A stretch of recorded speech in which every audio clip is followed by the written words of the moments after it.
వచ్చే reference. So ఇవాళ market చూసుకోరు కదా.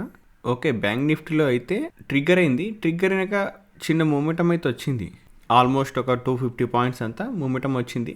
బట్ మళ్ళీ అక్కడక్కడనే సస్టైన్ అయింది. పెద్ద మూవ్ అనేది రాలేదు. ఓకే ఫైన్, ఇది రిజెక్షన్ అయితే వచ్చింది, బాగానే ఉంది. కాకపోతే సప్లై అనేది చాలా మీదకి ఉంది. సప్లై ఎప్పుడైతే ట్రిగ్గర్ అవుతారో కొంచెం నేను బేరిష్గా ఉంటా. నా ప్లాన్ బేరిష్ అని అనుకున్నా కదా, ఇది ట్రిగ్గర్ కాలే కాబట్టి ఇది స్టిల్ పెండింగ్లోనే ఉంది. ఇది చాలా ఇంపార్టెంట్. నాకు ఇక్కడ రిజెక్షన్ వస్తాయి అంటే ఇక్కడ ఎట్లా వచ్చింది రిజెక్షన్, సేమ్ అట్లనే అక్కడ కూడా రిజెక్షన్ వస్తే నేను సెల్లింగ్ సైడ్ ఉంటా. ఇది మళ్ళీ ఇది ట్రిగ్గర్ అయ్యి రిజెక్షన్ వచ్చి పైకి మూమెంటం రావచ్చు చిన్నగా. కాకపోతే ఇది ఒక చిన్న డిమాండ్. దీనికి ఏమైపోతుంది అంటే ఇట్లా క్యాండిల్ స్ట్రేట్గా వచ్చి క్లోజ్ అయిందా, మళ్ళీ ఇదే సప్లై అవుతుంది. ఇది సేమ్ రిజెక్షన్ తోటే నేను బేరిష్గా ఉంటా. ఈ గ్రీన్ లైన్ దగ్గర సేమ్ ఇది ఎట్లయితే ప్లాన్ చేస్తానో, ఒకసారి క్యాండిల్ దీని కింద క్లోజ్ అయిందనుకో, గ్రీన్ క్యాండిల్ కింద, ఇక్కడ కూడా అలానే ప్లాన్ చేసుకుంటాను అనమాట. ఓకేనా, అప్పుడు కింద కొంచెం బేరిష్గా ఉంటాను నేను. క్లియర్? ఓకే, సేమ్ ఇక్కడ సప్లై అండ్ డిమాండ్ ఏది కూడా ట్రిగ్గర్ కాలే నిఫ్టీలో. ఇప్పుడు ఒక దగ్గర ఉంది ప్రైస్, కొంచెం పైకి పోయి ఈ సప్లై ట్రిగ్గర్ అయిందనుకో, ఈడ రిజెక్షన్ వస్తే నేను కొంచెం బేరిష్గా ఉంటా. ఎక్కడ వరకు 24,727 వరకు, ఎందుకంటే స్పేస్ ఇదే ఉంది. ఈ స్పేస్లోనే ప్లాన్ చేసుకుంటా. లేదు ప్రైస్ గ్యాప్ డౌన్ అయ్యి కిందికి వచ్చింది అంటే ఈ 24,727 మీద రిజెక్షన్ రావాలా. డైరెక్ట్ క్యాండిల్ ఇట్లా క్లోజ్ అయితే ఇంకా కంప్లీట్ బేరిష్గా ఉంటాను నేను. ఇది ఎప్పుడైతే రిజెక్షన్ వస్తుందో ఆ రిజెక్షన్ని బేస్ చేసుకుని ప్లాన్ చేసుకుంటా. మీద ఎంతవరకు స్పేస్ అవుతుందో ఆ స్పేస్ అనేది కవర్ చేయడానికి ట్రై చేస్తుంటా జనరల్గా. ఓకే, సప్లై అండ్ డిమాండ్ మధ్యలో ఉంది ప్రైస్. సో ఈ సప్లై కానీ డిమాండ్ కానీ ట్రిగ్గర్ అయిన తర్వాతనే అక్కడ రిజెక్షన్ బేస్ చేసుకుని ప్లాన్ చేస్తా. అండ్ సెన్సెక్స్ చూడండి, సప్లై దగ్గర ఉంది కానీ టచ్ అవుతలేదు. ఇప్పుడు టచ్ అయింది అనుకో, ఇది టచ్ అయినప్పుడు 81,641 టచ్ అయినాక నేను రిజెక్షన్ రావాలి జనరల్గా, ఎందుకంటే సప్లై ప్రీవియస్గా ప్రైస్ ఇదే ఏరియా నుండి ఫాల్ అయింది కాబట్టి దాని కింద ఒక రేంజ్ అనేది క్రియేట్ చేసింది. ఈ రేంజ్ మీదకి మళ్ళీ ప్రైస్ పోతే చాలా మంది బ్రేక్అవుట్ అనుకోను, బ్రేక్ అయింది అనుకోను, రేంజ్ దాటిపోయింది అనుకోను, ప్యాటర్న్ క్రాస్ అయిందను ఏదో ఒకటి అనుకుంటారు. కానీ ఇక్కడ జనరల్గా మనం సెల్ చేస్తుంటాం, అందరు బై చేస్తుంటారు. గుర్తుపెట్టుకోండి. ఓకేనా, ఇది 81,641, 81,764 ఈ రెండు ఇంపార్టెంట్ చూడండి. ఎందుకంటే చూడండి, ఇది ఇట్లా క్రాస్ అయింది అనుకో, నెక్స్ట్ దీనికోసం ప్లాన్ చేసుకుంటా. లేదు ఇదే రిజెక్షన్ వచ్చింది అనుకో, డైరెక్ట్ దీని నుండి ప్లాన్ చేసుకుంటా. కింద కొంచెం స్పేస్ ఉంది కాబట్టి ఎంతో కొంత మూమెంటం అయితే నాకు క్యాప్చర్ చేయడానికి ట్రై చేస్తా. క్లియర్? ఫైన్. క్రూడ్ కింద ఏదైతే 5,755 ఉందో ఇది టెస్ట్ అవ్వలేదు. ప్రైస్ ఇక్కడ నుండి పైకే పోయింది. నేను కొంచెం బుల్లిష్గా ఉండే ఇక్కడ నుండి, బట్ ఓకే టెస్ట్ కాకపోయినప్పటికీ ఇప్పుడు 5,977 ఉంది. ఆ లెవెల్ స్ట్రాంగ్ క్యాండిల్తో బ్రేక్అవుట్ అయింది చూడండి. ఇది ఇంపార్టెంట్ లైన్ అనేది డ్రా చేసిన. స్ట్రాంగ్ క్యాండిల్ తోటి స్ట్రాంగ్ మూమెంటం తోటి బ్రేక్ అయింది. బ్రేక్ అయినాక మళ్ళీ ఇది టెస్ట్ చేయడానికి వస్తుంది. ఈ టెస్ట్ చేసినాక రిజెక్షన్ రావాలా. వితౌట్ రిజెక్షన్ దీన్ని లెక్కలకు తీసుకోం. ఇది ఇప్పుడు పైకి బ్రేక్ అయిందా నో ప్రాబ్లం, ఇది డిమాండ్ అంటాం. అదే కిందికి బ్రేక్ అయిందా మళ్ళీ సప్లై అంటాం అనమాట.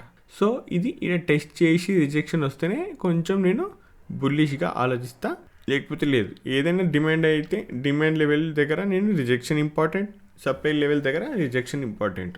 క్లియర్? ఓకే, ఇది చూసారుగా, ఇది సప్లై లెవెల్ అనుకున్నాం. దీన్ని బ్రీచ్ చేసింది ఆల్రెడీ. గ్యాప్ అప్ అయి దీన్ని టెస్ట్ చేసి ఇక్కడ నుండి బుల్లిష్గా పోయింది. ఎందుకంటే ఇది సప్లైయే, కాకపోతే మీద క్లోజ్ అయింది. దీని క్యాండిల్ ఏమైపోతుంది, డిమాండ్ అయిపోతుంది. డిమాండ్ అయిపోతుంది కాబట్టి ఈ లెవెల్ టెస్ట్ చేసి ఇక్కడ నుండి రిజెక్షన్ వచ్చి ప్రైస్ పైకి పోయింది. క్లియర్? ఫైన్. బట్ ఇప్పుడు ఇంకో లైన్ డ్రా చేసిన 276.3. ఈడ కూడా చిన్న రిజెక్షన్ వస్తే ఇక్కడ నుండి చిన్న మూమెంటం కోసమే ప్లాన్ చేస్తా, కానీ పెద్ద స్ట్రాంగ్ డిమాండ్ అనేది ఏం లేదు ప్రస్తుతానికి. క్లియర్?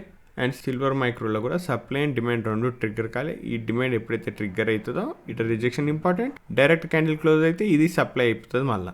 సో సేమ్ ఇక్కడ కూడా రిజెక్షన్స్ అనేది రావాలా. 1,14,840, 1,14,300. ఓకే, ఇక్కడ రిజెక్షన్ వస్తేనే ఈ స్పేస్ అవుతుందో ఈ స్పేస్లోనే అది బయింగ్ అండ్ సెల్లింగ్ అనేది ప్లానింగ్స్ ఉంటాయి. బట్ ఎక్కడ ఏం లేదనేది డిమాండ్ అండ్ సప్లై దగ్గర రిజెక్షన్స్ ఇంపార్టెంట్.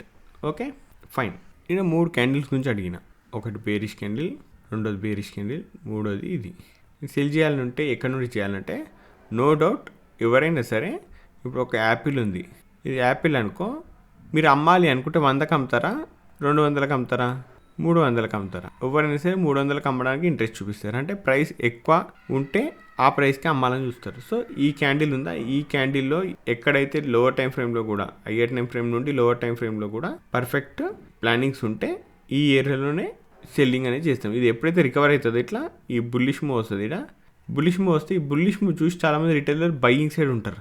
కానీ యాక్చువల్గా ఎక్కడ నుండి సెల్లింగ్ సైడ్ ఉండాలా, ప్రైస్ అనేది పెరిగినప్పుడు సెల్లర్ అవ్వాలి. ఈడ ఏమైపోతుంది, మార్కెట్లో అందరూ బుల్లిష్ క్యాండిల్ పడంగానే సెల్లర్ అవ్వడం పక్కన పడేసి బుల్లిష్ క్యాండిల్ పడదు అని చెప్పి బై బై బై అని చెప్పి బై చేసి నాశనం అవుతుంటారు మార్కెట్లో. ఉన్న రిటైలర్స్ అంతా అదే చేస్తుంటారు ఆల్మోస్ట్.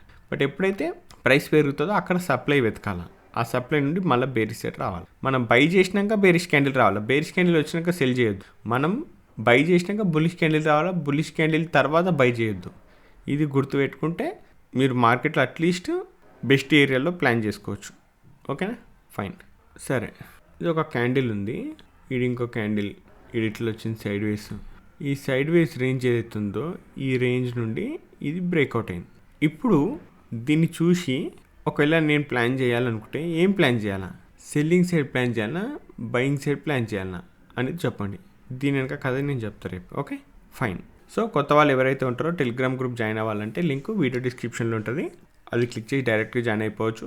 అది ఫ్రీ ఆఫ్ కాస్టే, ఎలాంటి పెయిడ్ కోర్సులు పెయిడ్ సర్వీస్లు అని ఏం లేదు. టెన్షన్ పడకూర ఆ విషయంలో. అండ్ సెర్చ్ చేసి మాత్రం జాయిన్ అవ్వకండి, ఎందుకంటే సెర్చ్ చేస్తే చాలా మిస్టర్ ట్రేడర్ ఫేక్ ఛానల్స్ అనేది వస్తాయి. వాటితో చేసి జాగ్రత్త ఉండండి. Okay, fine. సో ఫ్రెండ్స్, ఈ వీడియోలో మాత్రం ఇంతే. మళ్ళీ నెక్స్ట్ వీడియోలో మళ్ళీ కలుసుకుందాం. అంతవరకు ఉంటాను. బాయ్.